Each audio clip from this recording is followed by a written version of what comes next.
या कुन्देन्दु तुषारहारधवला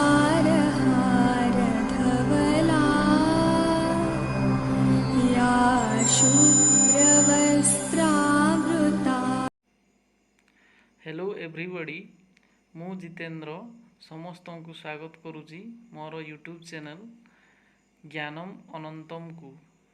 यही YouTube channel T दशम श्रेणी पिलांको पाई सहजरे और फ्री रे ऑनलाइन क्लास जोगाई देवा उद्देश्य रे चैनल टी को ओपन करा जाइछि। आशा करुच्ची ओडिशार जेतिकी दशम श्रेणी पिला समस्त को आमे फ्री रे ऑनलाइन क्लास जोगाई दे पारिबु। तो आज आम भौतिक विज्ञान विषय रे पढ़ू। आउ भौतिक विज्ञान रो प्रथम अध्यायटी आज पढ़िया को जीवु। तो चलतु पढ़िया भौतिक विज्ञान रे प्रथम अध्याय रे कौन अच्छी देख पिला माने जमती तुमर सूचीपत्र अनुसार लॉकडाउन पाई किछि कम करा जाइछि। तुमर जो सिलेबस रही ताकू किछि कम करिकी दिया है। तुम्हें देखि पारथुओ प्रथम अध्याय रे रही रासायनिक प्रतिक्रिया और रासायनिक समीकरण जहाँकू कि इंग्लिश रे केमिकल रिएक्शंस एंड इक्वेशंस कुहा जाए। द्वितीय अध्याय रे अछि अम्ल क्षारक और लवण जहाँकि एसिड बेसेस एंड सॉल्ट्स बोली इंग्लिश रे कुहा जाए। तापर देखो तृतीय रे अछि मेटल्स एंड नॉन मेटल्स बा धातु और अधातु। तापर चतुर्थ रे अछि carbon and it's compounds carbon और एहार यौगिक। तापर पंचम रे देखो मौलिक गुड़िकर पर्यायी श्रेणीकरण पीरियोडिक क्लासिफिकेशन ऑफ एलिमेंट्स। षष्ठ रे अछि आलोक प्रतिफलन और प्रतिसरण बा लाइट रिफ्लेक्शन एंड रिफ्रैक्शन। सप्तम रे अछि मानव चक्षु और वर्ण जगत जहाँकि the human I and the colourful world. अष्टम रे विद्युत बा इलेक्ट्रिसिटी। नवम रे विद्युत स्रोतर चुंबकीय प्रभाव बा magnetic effects of electric current. पिला माने आमे प्रथम रु आरंभ करिवु। तो आज प्रथम अध्याय कौन ना केमिकल रिएक्शंस एंड इक्वेशंस विषय रे आज आमे पढ़िबु। जेहेतु एटा प्रथम क्लास तो आमे खाली उपक्रम अनुसार इंट्रोडक्शन अनुसार पढ़ू। नेक्स्ट क्लास रु आमे विस्तार रूप से पढ़िया जीवु। तो प्रथम अध्याय रे आज आम कौन पढ़ू ना रासायनिक प्रतिक्रिया और रासायनिक समीकरण। तो सर्वप्रथम पिला माने तुम्हें जानिबा दरकार जे रासायनिक प्रतिक्रिया कौन आउ रासायनिक समीकरण कौन। ना रासायनिक प्रतिक्रिया कौन जेमिति किछि तुमको एठी उदाहरण स्वरूप किसी दिखाई जहाँ फल कि तुम्हें जापर जे रासायनिक प्रतिक्रिया क्या कह जाए। देख प्रथम कथा खरा दिने क्षीर को साधारण तापमात्रा रखिले कौन हुए पिला माने जानिथिबो। खरा दिने क्षीर को साधारण तापमात्रा रखिले कौन हुए माँ माने जो रखी दियंती क्षीरटी छिंडी जाई थाए जहाँ फल कि ताहा दही रे परिणत हो जाए। तो कहवा कथा क्षीर रु दही रे परिणत होगा गोटे रासायनिक प्रतिक्रिया आउ यह रासायनिक यही रासायनिक प्रतिक्रिया जोगु क्षीर छिंडी जाई थाए। सही भली आउ गोटे देख लुहा तावा कड़ई किंबा कंटा लुहार कौन सी तावा हो किंबा कौन सी कड़ई हो किंबा कंटा हो कौन सी वस्तु को आर्द्र वायु रे जदि आमे पकई रखिया ताने कौन होबो ना सेतरे कलंकी लागी जिवो। कलंकी लागिले तुमे माने देखिथिबो जेमती तार किछि ऊपर अंश धीरे धीरे पची जीव एवं धीरे धीरे ता क्षय होइकी पड़ी जाए। तो यही जो प्रतिक्रियाटी गोटे प्रकार रासायनिक प्रतिक्रिया जोगु घटी थाए। तापर देखो अंगूर रही पची गले अंगूर हो कि अन्य जेकोसी फल हो ताकू जो फल पचिबाटा सेटा भी गोटे रासायनिक प्रक्रिया जोगु से फलटी पचे। तापर देखो खाद्य रंधा है बेले खाद्यटा आम रांधु केमिति गोटे रांधिबा जो प्रोसीडियरटा जो उपाय आम खाद्यटा रांधु सेटा हूँ गोटे रासायनिक प्रक्रिया द्वारा आम खाद्यटा को रांधु सेमती आम श्वासक्रिया करूँ श्वासक्रिया आम प्रश्वास नौ एवं निश्वास जो श्वास को आम छाड़ू तो सेटा भी गोटे रासायनिक प्रक्रिया तापर देख यही रासायनिक प्रक्रिया विषय आम अल्प बहुत जागलु बर्तमान देख आम किसी परीक्षा करूँ रासायनिक प्रतिक्रिया को गोटे परीक्षा करी आम देखू तो प्रथम परीक्षा रे अच्छा तो एठी गोटे कथा कहवाई चाहिए पिला माने जेकोसी परीक्षा करिवो तुमे तो प्रथमे आम कौन करूँ कौन परीक्षा करने पूर्व आम सतर्क रहिबू जेकोसी परीक्षा करने पूर्व आम सतर्क रहिबा उचित तो यही जो आम परीक्षाटी करते जाऊँ तो एथिरे सतर्क सूचना कौन अच्छी ना यही कार्यटी को करने पूर्व आम शिक्षकों सहायता रे करा जिबा दरकार किंबा जी भल जानी थिबे या विषय रे जो एटेंडर थिबे लैब रे मन कर तुम स्कूल मानकर जो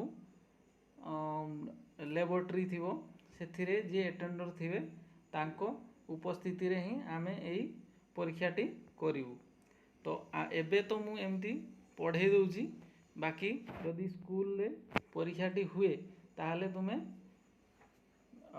निजे करिकी जानी परिबा तो प्रथमे आमे कौन करूँ ना 2 सेंटीमीटर लंबा विशिष्ट गोटे मैग्नेशियम रो पतला पात को नबू ताकू बाली कागज साहाय्य ताकू सफा करूँ अच्छा तो ये जो मैग्नेशियम रो पतला पात गोटे आमे नेलु ताकू बाली कागज रे काहेकि आमे सफा करूँ ना मैग्नेशियम पात को आमे भल भाव में सफा करने द्वारा ताकू आमे जो आगो को जो टेस्ट करने पाई जाऊे से सी भल प्रदर्शन करिवो तो आगो को आमे टेस्ट विषय पढ़िले तुम जानी पारिबो जे आमे घसी जो मैग्नेशियम पात को आमे बाली कागज रे सफा करने द्वारा आमको कौन फल मिले तापर आम कौन करिया ना सेही मैग्नेशियम पात को घसिकी सफा करिया तापर ताकू चिमुटारे गोटे पार्श्व रे धरिया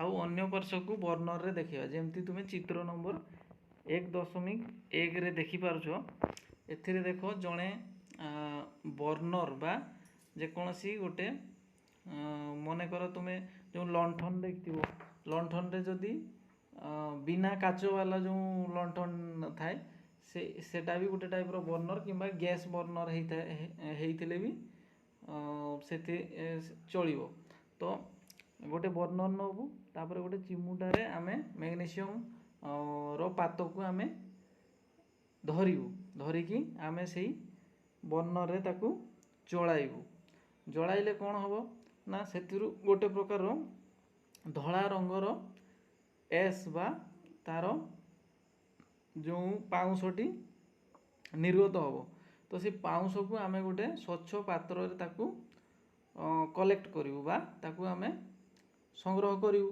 तो से पात्रटा को एथिरे नाम दिखाई कौन ना वाच ग्लास जो थे गोटे काच पात्र आम ताकू संग्रह कलु करी जो काच पात्र आम जहाँ संग्रह कलु से जो धला चूर्ण बा एस बा जो पाउंसटी आम संग्रह कलु तार ना हूँ मैग्नेशियम ऑक्साइड तो वायु रे मैग्नेशियम पात प्रज्वलन और वाच ग्लास रे मैग्नेशियम ऑक्साइड को संग्रह कलु आमे तो कहया कथा आमे मु जेमती कहूली या पूर्वर जे मैग्नेशियम रो जो पातटी को आमे कौन पाई सफा करिया दरकार आमे जदि मैग्नेशियम रो पात को बाली कागज रे न घसिकी सफा करिया ताहाने आमे जेतले बर्नर साहाय्य रे ताकू आमे प्रज्वलित करिया पई चेष्टा करिया ताहा भल भाव में प्रज्वलन हबो नाही जहा फल रे हमर परीक्षाटी संपूर्ण हेई पारिबो ନାହିଁ। ତାପରେ ତୁମେ ଏଇ ପରୀକ୍ଷାରୁ କ'ଣ ଦେଖୁଛ ନା ତୁମେ ନିଶ୍ଚିତ ଦେଖୁଛ ଯେ ମ୍ୟାଗ୍ନେସିୟମ୍ ପାତଟି ଅତି ଉଜ୍ଜଳ ଧଳା ଶିଖା ସହିତ ଯୋଡ଼ୁଛି ଏବଂ ତାହା ଧଳା ଚୂର୍ଣ୍ଣରେ ପରିଣତ ହେଇଯାଉଛି। ଏହି ଧଳା ଚୂର୍ଣ୍ଣ ହେଉଛି କ'ଣ ନା ମ୍ୟାଗ୍ନେସିୟମ୍ ଅକ୍ସାଇଡ଼, ଯେମିତିକି ମୁଁ କିଛି ସମୟ ପୂର୍ବରୁ ତୁମମାନଙ୍କୁ କହିଲି। ତ ଏହା ମ୍ୟାଗ୍ନେସିୟମ୍ ଓ ବାୟୁରେ ଥିବା ଅକ୍ସିଜେନ୍ ମଧ୍ୟରେ ରାସାୟନିକ ପ୍ରତିକ୍ରିୟା ହେତୁ ସୃଷ୍ଟି ହେଉଛି। ତାପରେ ଗୋଟେ ପରୀକ୍ଷା ତୁମ ବହିରେ ଦେଇଛି, ଯେଉଁଟାକି ତୁମମାନଙ୍କ ପାଇଁ ଦିଆହେଇଛି, ଯେଉଁଟାକି ତୁମେ ସ୍କୁଲରେ ତୁମ ଲ୍ୟାବ୍ରେ କରିପାରିବ। ସେ ପରୀକ୍ଷା ମଧ୍ୟରୁ ଗୋଟେ ହେଉଛି କ'ଣ ନା ଏକ ପରୀକ୍ଷା ନଳୀରେ କିଛି ଲେଡ୍ ନାଇଟ୍ରେଟ୍ ନେବ, ଲେଡ୍ ନାଇଟ୍ରେଟ୍ର ଜଳୀୟ ଦ୍ରବଣ ନେବ। ଆଚ୍ଛା, ସର୍ବପ୍ରଥମେ ଏଠି ଦେଖ ଲେଖା ହେଇଛି ପରୀକ୍ଷା ନଳୀ। ପରୀକ୍ଷା ନଳୀ କହିଲେ ତୁମେ ପିଲାମାନେ କ'ଣ ବୁଝ ନା ଗୋଟେ କାଚର ନଳୀ ଥିବ, ତାର ଗୋଟିଏ ପାର୍ଶ୍ୱ ଖୋଲା ଥିବ, ଅନ୍ୟ ପାର୍ଶ୍ୱଟି ବନ୍ଦ ଥିବ। ତ ଏଇଭଳି ଗୋଟିଏ ପାତ୍ର ଥାଏ, ନଳୀ ଥାଏ, ଯାହାକୁ କୁହାଯାଏ ପରୀକ୍ଷା ନଳୀ। ତହିଁରେ ଆମେ କ'ଣ କରିବା ନା କିଛି ଲେଡ୍ ନାଇଟ୍ରେଟ୍ର ଜଳୀୟ ଦ୍ରବଣ ନେବା।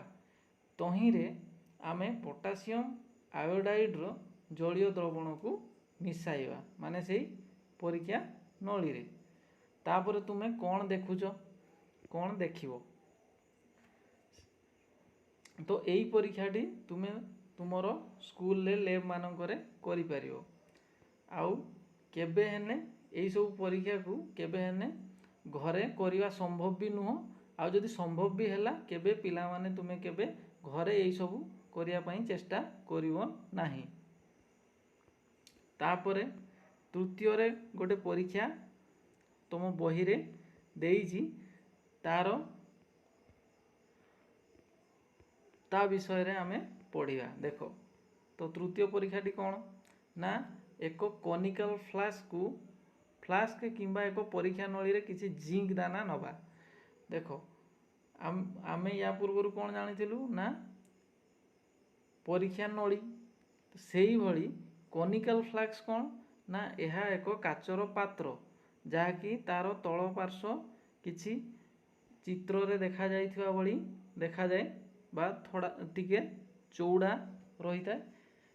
ଉପର ତାର ଯେଉଁ ମୁହଁ ପାର୍ଶ୍ୱ ଅପେକ୍ଷା ତାର ତଳ ପାର୍ଶ୍ୱଟି ଥୋଡ଼ା ଟିକେ ଚଉଡ଼ା ରହିଥାଏ। ତ ତାକୁ କୁହାଯାଏ କନିକାଲ ଫ୍ଲାସ୍କ। ତ କନିକାଲ ଫ୍ଲାସ୍କରେ ଆମେ କ'ଣ ନେବୁ ନା କିଛି ଜିଙ୍କର ଦାନା ନେବୁ। ତାପରେ ତାକୁ କ'ଣ କରିବୁ ନା ଲଘୁ ହାଇଡ୍ରୋକ୍ଲୋରିକ୍ ଏସିଡ୍ କିମ୍ବା ସଲଫ୍ୟୁରିକ୍ ଏସିଡ୍ ସେଥିରେ ମିଶାଇବୁ। କେଉଁଥିରେ ନା ସେଇ ପରୀକ୍ଷା ନଳୀ ବା ଯେଉଁଥିରେ ଆମେ କନିକାଲ ଫ୍ଲାସ୍କରେ ଯେଉଁଥିରେ ଆମେ ଜିଙ୍କ ଦାନା ନେଇଥିବୁ, ସେଥିରେ କ'ଣ ମିଶାଇବୁ ନା ସଲଫ୍ୟୁରିକ୍ ଏସିଡ୍ ସେଥିରେ ମିଶାଇବୁ। ତ ଦେଖ ପିଲାମାନେ, ଦେଖ ଏଠି ଚିତ୍ର ନମ୍ବର 1.2ରେ ଦେଖାଯାଇଛି କେମିତି ଏକ କନିକାଲ ଫ୍ଲାସ୍କରେ ଆମେ ଜିଙ୍କ ଦାନା ନେଇଛୁ, ଯେଉଁଗୁଡ଼ାକି କଠିନ ଅବସ୍ଥାରେ ତଳେ ଦେଖ ଲାଗିଛି। ତା ଉପରେ ଆମେ ଲଘୁ ସଲଫ୍ୟୁରିକ୍ ଏସିଡ୍ ନେଇଛୁ, ଯାହାକି ଏକ ଦ୍ରବଣ। ତାପରେ ଆମେ କ'ଣ କଲୁ ନା ସେଇ କନିକାଲ ଫ୍ଲାସ୍କର ମୁହଁଟିକୁ ଆମେ ଠିପି ଦ୍ୱାରା ବନ୍ଦ କରିଦେଇଛୁ, ବା ଗୋଟେ ପ୍ରକାରର ସେଇଟା ରବର ଠିପି ଦ୍ୱାରା ଆମେ ତାକୁ ବନ୍ଦ କରିବୁ। ସେଇ ରବର ଠିପି ମଝି ଦେଇକି ଗୋଟେ କଣା ଥିବ, ସେଥିରେ ଗୋଟେ କାଚ ନଳୀ ଆମେ ପ୍ରବେଶ କରିବୁ। ତାପରେ ଆମେ ଦେଖିବୁ ଏହି ପରୀକ୍ଷାରେ କ'ଣ ଘଟୁଛି। ତ ଏଥିରେ ପୁଣି ସାବଧାନତା ଆମକୁ କ'ଣ ଅବଲମ୍ବନ କରତେ ପଡ଼ିବ। ଦେଖ, ଯେମିତି ମୁଁ ସବୁବେଳେ କହି ଆସୁଛି କି କୌଣସି ପରୀକ୍ଷା କରିବା ପୂର୍ବରୁ ସର୍ବପ୍ରଥମେ ଆମେ କ'ଣ କରିବା ନା ସାବଧାନତା ଅବଲମ୍ବନ କରିବା। କ'ଣ ସାବଧାନତା ଆମେ ଏଥିରେ ଦେଖିବା। ତ ପ୍ରଥମ କଥା, ଏଠି ଯେହେତୁ ଆମେ ଏସିଡ୍ର ବ୍ୟବହାର କରୁଛୁ, ତ ସର୍ବପ୍ରଥମେ ଆମେ ଏସିଡ୍କୁ କେବେ ଖାଲି ହାତରେ ଛୁଇଁବା ନାହିଁ, କିମ୍ବା ଆମର ଶରୀରର କୌଣସି ଅଙ୍ଗରେ ତାକୁ ଲଗେଇବା ନାହିଁ। କାହିଁକି ନା ଏସିଡ୍କୁ आमे खाली हाथ रे धरिले किंबा कौनसी अंगरे जदि आमे लगेबा ताहाने सीए से जगह को पोड़ी दिए। तो आमे एसिड प्रति सावधान रहिबु। तापर कौन ना एसिड को सावधान होई व्यवहार करिया। तापरे जिंक दाना तापरे आमे कौन करिया ए परीक्षा रे देखो ना जिंक दानार चारि पाखरे कौन घटुची देखि पारिया। जिंक दानार चारि पाखरे आमे गोटे प्रकार बाष्प निर्गत भली किछि जेमती बाष्प निर्गत हेने जेमती देखा जाए जेमती पानी भूत भूत भूत भूत फुटे सेमिति आमे किछि देखिबा पई पाइबा। तापरे कौन ना कनिकल फ्लाश किंबा परीक्षा नळीटी को स्पर्श करिया द्वारा आमे कौन जानि परिबा ना यार टेम्परेचर बा तापमात्रा रे परिवर्तन घटिबो। तो एही परीक्षा रे कौन हबो ना तापमात्रा बढ़िवार संभावना अछि। तो किछि जरूरी नहीं कि जेकोसी रासायनिक प्रतिक्रिया रे तापमात्रा बढ़िबो। किछि रासायनिक प्रतिक्रिया अछि जोथिरे तापमात्रा घटिबो मध्य। तो एथिरे तापमात्रा बढ़िवार संभावना अछि। तापरे कौन ना ऊपर दिया जाइथिबा तीनोटी तुमो पई काम जेउ परिवर्तन हैला ताहा रासायनिक प्रतिक्रिया घटिछि कि नहीं जणाई दो। तो एई सब तीनोटी जो परीक्षा रहिला सेगुडी को तुम स्कूल लैब मानकरे शिक्षकों उपस्थिति रे तुमे एई सब परीक्षा निजे करिकी तुमे भलो भाबरे देखि जानि पारियो कि रासायनिक प्रतिक्रिया किपरि घटुची। आउ प्रथम कथा आमे जेकोसी परीक्षा पूर्वरु तार सावधानता प्रथमे अवलंबन करिया तापरे आमे सेही परीक्षाटी करिया। तो एई सबु रासायनिक प्रतिक्रिया जो आमे कौन पाई परिया ना अवस्था रे परिवर्तन देखिया को पाइबा। दुई रे कौन ना रंगर परिवर्तन हबो। तृतीय रे गैस रो निर्गमन हबो। जेमती एई परीक्षा रे आमे कौन देखिलु या पूर्व परीक्षा रे जेमती तुमे चित्र रे देखि पारथुओ कि एई काचो नळी ठिपी देइकी से काचो नळी देइकी कौन बाहरिबो ना उद्जान गैस बा हाइड्रोजन गैस निर्गत हेइथि हेबो। तापरे तापमात्रार परिवर्तन आमे आमे जानि पारिबु जे टेम्परेचर सेतिरे बढ़िबो किंबा कमिबो। तो चतुर्पार्श्व रे घटुतुवा विभिन्न परिवर्तन को लक्ष्य कले आमे जानि पारिबा जे विभिन्न प्रकार रासायनिक प्रतिक्रिया घटुची। एही अध्याय रे सेगुडिकर प्रतीकात्मक उपस्थापना करी से संबंध रे आमे आलोचना करिया। तो पिला माने आजि पई आमे एही तीनोटी परीक्षा विषय रे पढिलु। तो नेक्स्ट क्लास रे आमे पढिबु रासायनिक समीकरण और तार समीकरणर समीकरण को केमिति लेखा जाए आउ समीकरणर बैलेंस केमिकल इक्वेशन को केमिति आमे बैलेंस करिउ बा ताकू आमे केमिति बैलेंस करिउ। तो ता विषय रे आमे या पर क्लास रे आमे पढिबु। तो पिला माने एबे मोर जो चैनल टी नुआ खोलिछि हूँ तो तुमे माने लाइक कमेंट एवं शेयर निश्चित करिवो आ मो चैनल टी को सब्सक्राइब करिवो जहा फल रे मु आगो को भलो भलो एई भली तुमरो क्लास रिलेटेड वीडियो सब बनेगी तो मु मानकु जोगै देई पारिबी संपूर्ण फ्री रे। तो धन्यवाद।